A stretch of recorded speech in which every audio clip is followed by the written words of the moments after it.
I'm Chuck Walenick. I'm a reenactor. And for 36 years, I used living history, all the reenactment stuff, to bring history to life for my students in the classroom. I'm not there anymore. I'm not in the classroom. I'm happily retired. And now what I'm doing is just being a history geek, and I'm following the trail of interesting stories and trying to, use my reenactment skills as well as, my researching to just tell those stories. So I'm up here at Independence, and that's a census designated area that's unincorporated. It's actually the county seat for Inyo County. That's not what the story's about. Mostly, this is about Camp Independence and the later Fort Independence, and then we get to the, town of Independence and the reservation that's now here. So here we are. Let me just turn this camera around. When I do these stories, I like to go to the places where they took place. So here we are in Independence. This is the actual site of Camp Independence, and we'll get into that story. The beginning of Camp Independence, later Fort Independence, is messy, but then, history usually is. There was once a town in Mono County called Aurora, except it actually wasn't in Mono County. It actually turned out to be in Nevada. We'll get back to that. Prior to 1860 and the discovery of quartz mines, fewer than 100 people lived in the Aurora area. But miners rushed in and they needed to be fed. In August of 1861, A. Van Fleet and 3 other men drove their cattle into Owens Valley and prepared to stay. A cabin of sod and stone was built at the big bend of the Owens River at the northern end of the valley. Those miners and other settlers were going to need provisions, and that's when Charles Putnam founded a trading post in what would eventually become Inyo in 1861. It became known as Putnam's, and then later Little Pine, taking its name from the Little Pine Creek. Before the settlers, there were the Paiute who were living here, and what happened is in 1862, terrible weather conditions, terrible storms, snowfall, rainfall, and that results in just absolutely insane flooding that affected, basically the Owens Valley. It also it had an effect as far north as Aurora, which was the county seat of Mono County, except technically it was in Nevada, but that's a different story. And the Paiute are starving. All right, a lot of stuff's been wiped out, but there's an additional problem. The cattle that have been brought in to feed the miners, the cattle are competing with the wildlife, and they are eating the foods that the wildlife depended upon, okay? Which means that's going to mess up hunting. Well, now you have another problem. The cattle are also eating the native plants that were being irrigated by the Paiute. So there's another food source that's gone. And so what's going to end up happening in time is the Paiute are going to start killing cattle because they're starving. And this is leading to conflicts with the miners and the settlers. And now we're going to have the next step. There were skirmishes. A raid on Alabama Hills Camp on March 20th, 1862 a skirmish at Putnam's trading post on April 4th. Some are marked with landmark plaques like the Bishop Creek Battleground and the Mayfield Canyon Battleground. It became so dangerous for settlers to venture out unguarded that even prospecting and mining slowed to a standstill. Many of these pioneers left the mining country. So the Owens Valley Indian Wars have started, and at the request of the settlers, Colonel George Evans arrived with 200 men and 46 wagons, and there's all supplies and all that. They had traveled by way of Fort Tejon to get here, and Evans was to investigate the situation.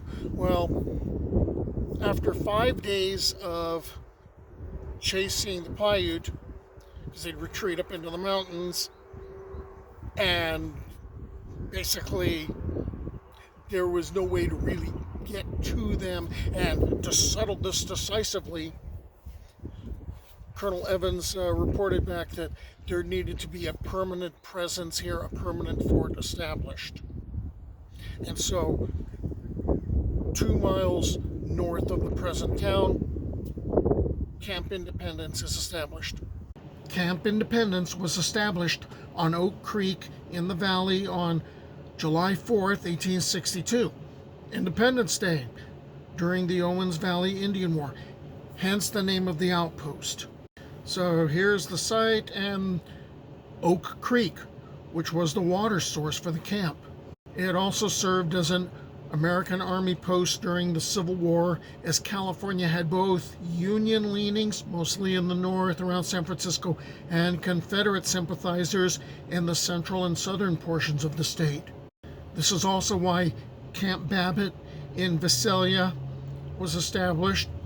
That'll show up later in the story. And also why Fort Tejon was reestablished. So in time, Captain George, who's one of the war leaders of the Paiutes, basically said, I don't want to fight. I'd rather be a friend of the white man. And that sounded very promising, except that there were promises made by Indian Agent Wasson, and Colonel Evans wasn't buying the promises. He doubted the effectiveness of them. And so he basically,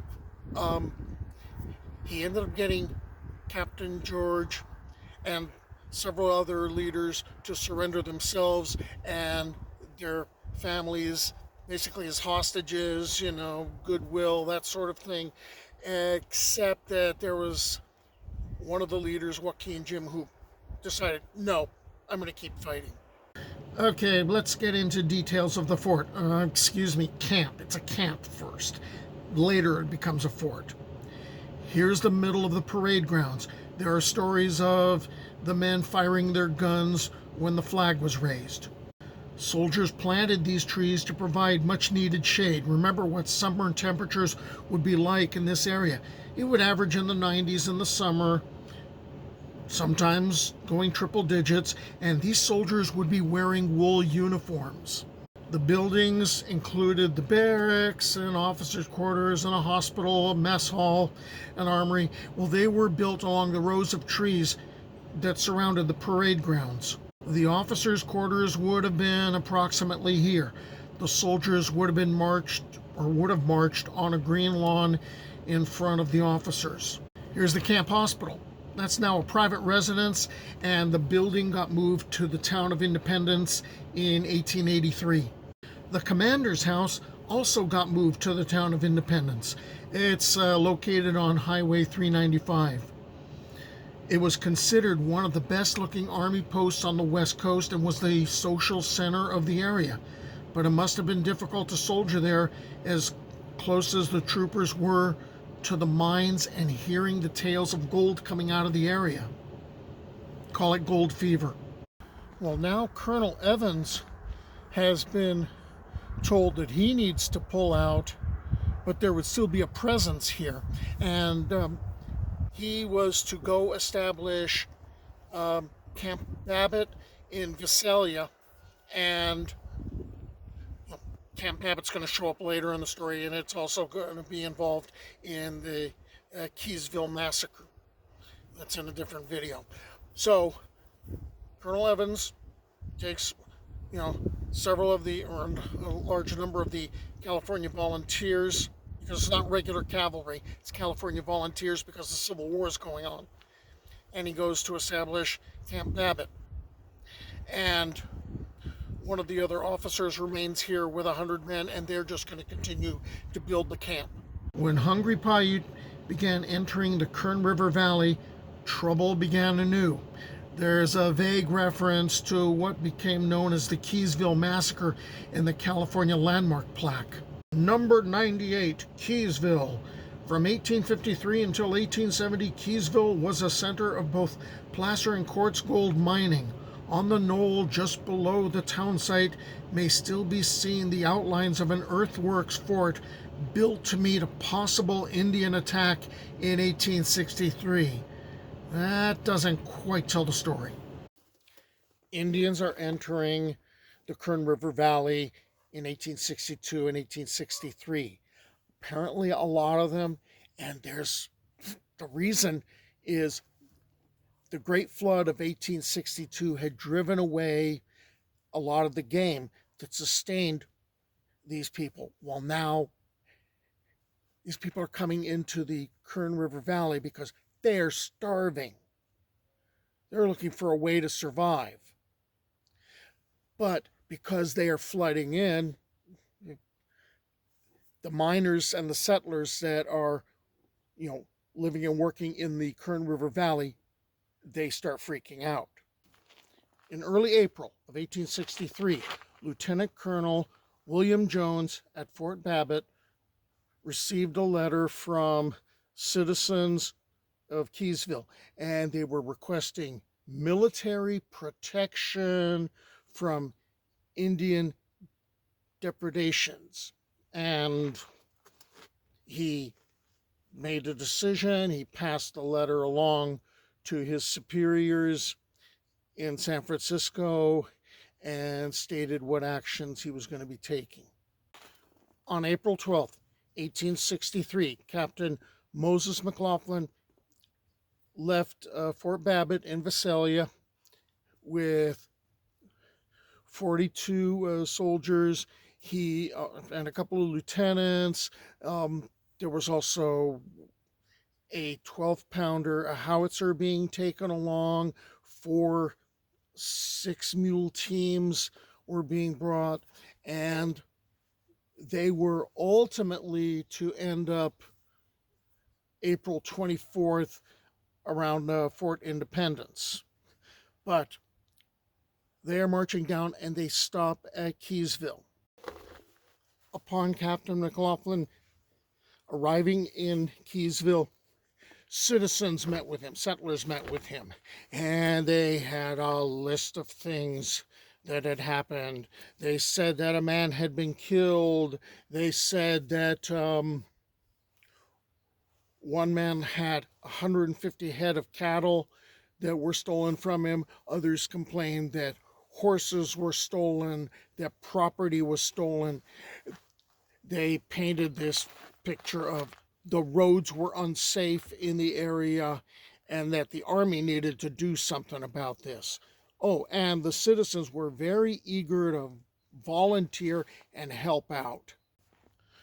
On the morning of April 19th, 1863, the Keysville Massacre occurred. At 2 in the morning, Captain McLaughlin left with his 42 men and his 2 lieutenants and a group of settlers. And at dawn, they surrounded the village where the Indians were. And Jose Chico was one of the ones who was told to question the Indians and to find others that could vouch for them as far as who belonged in the area and who didn't belong.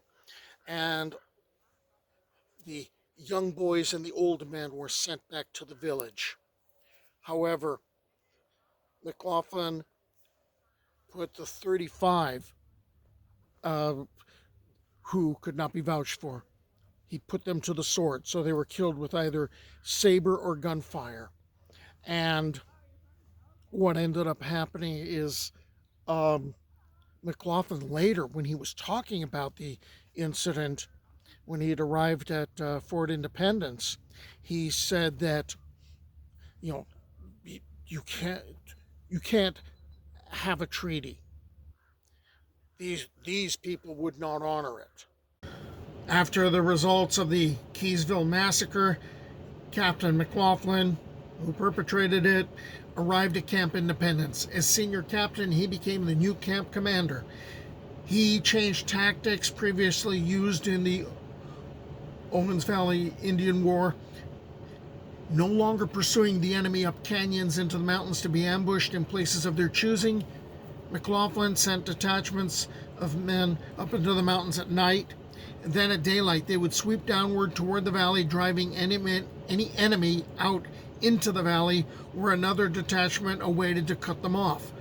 Under McLaughlin, the soldiers were constantly seeking out the Indian food stores and destroying them. Scouting parties were employed in searching for any smaller bands who might have remained behind, hidden in the Tule swamps along the river, and scarcely a day passed without 2 or 3 of them being found and killed, and everything destroyed that could be of use to anyone living. In time, many Paiutes surrendered, including Captain George and the bands of Captain Dick and Tinimaha. By June, there were 500 Paiute at the camp, almost 1,000 by July. The Paiute removed to Fort Tejon. Well, 1,000 Paiute natives were rounded up and began the 200-mile march to their new home. Only 850 were able to complete the 200-mile walk in the summer heat. Captain McLaughlin abandoned Camp Independence under orders to reopen and garrison Fort Tejon. And that was July 31st, 1863. Okay, so Civil War still going on. It's 1865. Camp Independence has, been deserted. Hostilities start up again. And this time, Nevada volunteers, because remember, it's volunteers, not, regular soldiers. They end up reestablishing Camp Independence, except it's not going to be Camp Independence anymore. It's going to be Fort Independence. And later, they are going to get, in like a few months, they're going to be replaced by California volunteers. And in turn, they are going to be replaced by regular soldiers, because Civil War is now over. About 2 miles away from the fort was the town of Independence. It had its first post office by 1866, and it became the seat of Inyo County in 1866 because it was more centrally located than its larger competitor, a mining camp called Kearsarge. Kearsarge would, a year later, disappear under an avalanche. As to the fort, minor hostilities continued until 1867. 10 years later, July 5th, 1877, the post was finally abandoned. The military reservation was transferred to the Interior Department for disposition on July 22nd, 1884. The camp had a cemetery, but that cemetery is now on private property. The soldiers' bodies were exhumed after the post was decommissioned in 1877. They were taken to the Presidio in San Francisco. Only civilian graves are said to be left, and they date back to the 1870s. When the military left the valley, the native Paiute and the Shoshone peoples of the area held various allotments of land adjacent to the fort. So the Fort Independence Reservation was officially established through Executive Orders number 2264 and 2375 in 1915 and 1916. This provided tribal members with 360 acres of land adjacent to Oak Creek. It's currently the reservation for the Fort Independence Indian community of Paiute Indians. Well, that's the story of Camp Independence, Fort Independence, and I'm glad I came back here. I've been back here since my friend Larry Zokolsky brought me here and we discovered this place. So I got to tell the story and I feel like I honored my friend. Okay, I'm gonna go hit a number of the ghost towns in the area. I'm gonna probably head over to Kearsarge because again, we explored some of these ghost towns and now it's time to put this on video. So, bye.